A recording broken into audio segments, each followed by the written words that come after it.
Hey guys, Drifter here. Welcome to Black Ops 2 In Depth. In today's episode, we're going to be talking about the semi-automatic S12 shotgun, and I gotta be honest with you, I had some problems using this one. I was not the greatest with this weapon, but after a couple days of using it, I did get into a groove with it. I found some attachments and strategies that worked for me, and I'm going to talk about those later. Let's talk about the raw stats first.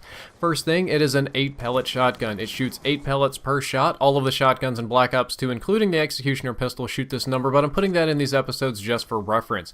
Each individual pellet will deal 30 damage in close quarters combat, but may drop off to 6 at a distance. The 6 is the very minimum. To find out the total damage per shot per every time you pull the trigger, you just multiply that by 8, and you'll find that it deals 240 damage in close quarters combat, which is definitely a one-shot kill, but could drop off to 48 damage at a distance, which means that at a distance, even if all 8 of your pellets hit the target, it could take up to 3 shots to kill. It shoots at around 400 RPM, or I should say that its maximum rate of fire is 400 RPM. It is a semi-automatic shotgun, meaning that it fires every single time you pull the trigger. However, if you oversample, if your trigger finger or mouse finger is faster than 400 RPM, it will shoot lower than that. My recommendation is that you can spam it a bit, but you shouldn't spam it too hard or you'll oversample and shoot slower than its maximum potential. As I said, this is the SPAMMER'S shotgun of choice because of that semi-automatic ability. A lot of people just like to get in your face and click, click, click, click, click, click, spam. I do that in some situations, but it normally works best to have some control to your spam, to spam in burst or to spam somewhat slowly so that you can make sure that your shots are hitting.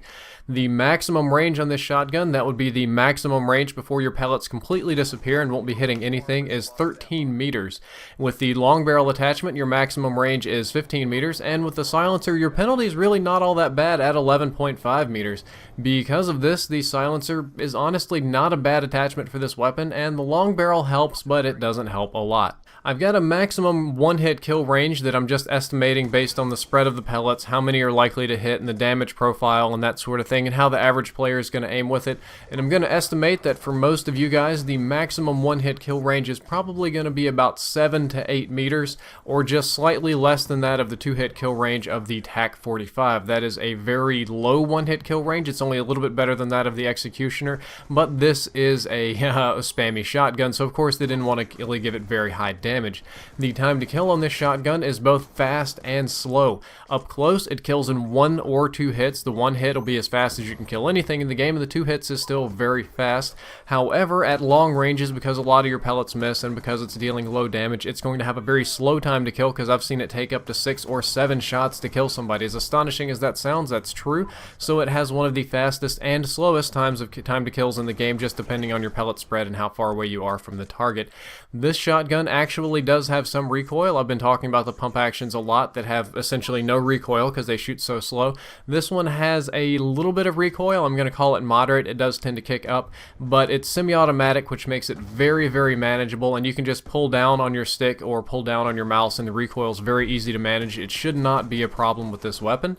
This weapon, like all the other shotguns, is more accurate with a laser sight. When you put a laser sight on it, that's going to tighten up your hipfire spread by approximately 40 to 50%, which if you're assuming a continuous problem instead of a discrete one, you're just tightening up your flow area, which you use the area of a circle formula, which is pi r squared, and the thing that's being changed is your r, which is the radius. You tighten that up, it's going to get like 75% more accurate.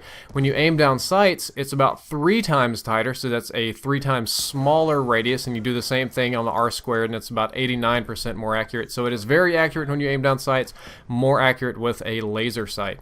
Guns in this game reload differently depending on if you have bullets still in the chamber or not. The empty reload is 3.7 seconds. That's the animation time. The reload when you have some bullets in the gun is 3.04 seconds, and your reload cancel time, that's the time at which the game realizes the guns are in there and you can sprint forward or double tap YY to cancel. Your reload cancel is 2.32 seconds, which isn't that bad for a shotgun. If you put fast mag on this weapon, it's the same as dual mags. It'll make it reload about twice as fast. This was the attachment that I found more useful than extended mags. The knife speed is 1.12 seconds, pretty standard for shotgun, nothing too slow about that. Run speed's 100%. It's not a super heavy weapon. You get no run penalty. You can still move around very fast. That makes lightweight a pretty good option. The raise and drop times are standard for the shotgun class of 0.65 seconds and 0.37 seconds. ADS time in and out is 0.25 seconds. Again, very standard for the shotgun class. class, nothing funny going on there. The magazine is very large at 10, just your default magazine is 10. With extended mags it goes up to 14, so extended mags is not a bad attachment on this weapon. I found dual mags to be a little bit more useful, but extended mags are good. You will definitely need all of those rounds because, like I said, it's not a one-shot kill shotgun and it takes a bit to get to people. I found the best attachments on this gun was that I had to run primary gunfighter to get the most benefit from it, and I put long barrel on there to increase that range, increase that one-shot kill range, cut back on the spamming people at a distance. Laser sight tightens up my hip fire, makes the hip fire entirely doable, if not preferable, to aiming down sights. I ADS when they're kind of far away. And fast mags I found more useful than extended mags because I have to spam a lot. I usually burn through my bullets very quickly, and I like reloading it fast. Extended mags is totally okay if you're feeling it, but for me, I found that fast mags were more useful because I never really burned through the whole clip, and I always got down to like 4 or 3, and it was just much easier to flip the mag and reload than have some extra. The perks are a little bit different. I'm going to recommend Ghost instead of Lightweight because the range on this shotgun is so limited, you absolutely cannot afford to show up on radar. So I flank a lot with this shotgun, and I have to kind of bum rush people a lot more. So Ghost is much more useful. Toughness, obviously, so my screen doesn't shake, and Dexterity so that I can recover from sprinting. If you want to stack Ghost and Silencer on this shotgun, that's perfectly fine. This shotgun, like I said, is best for flanking, spamming, and cleaning out big groups. Flanking will work with any gun, but with this shotgun you can flank up behind a group, and because of the rapid fire nature of the shotgun, you can probably spam off about 6, 7, 8 shots and clean out 2 or 3 people. This works better than the pump action shotguns, even though those are more likely to be one-hit kills. The rate of fire is really slow, and if you miss, you're kind of in trouble.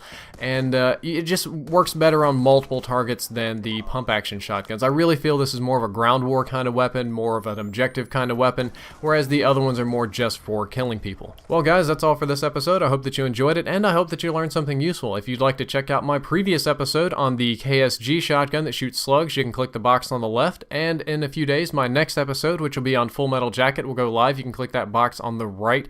I prestige, so I need to re-level up to do the M1216 shotgun, so I'm going to do FMJ and maybe one other thing before I get there because I'm trying to work my way back up the levels again to get some gameplay for you guys, but more in-depth is on the way. As always, if you enjoyed the content, don't forget to like, favorite, subscribe, and all that sort of stuff. Drifter out.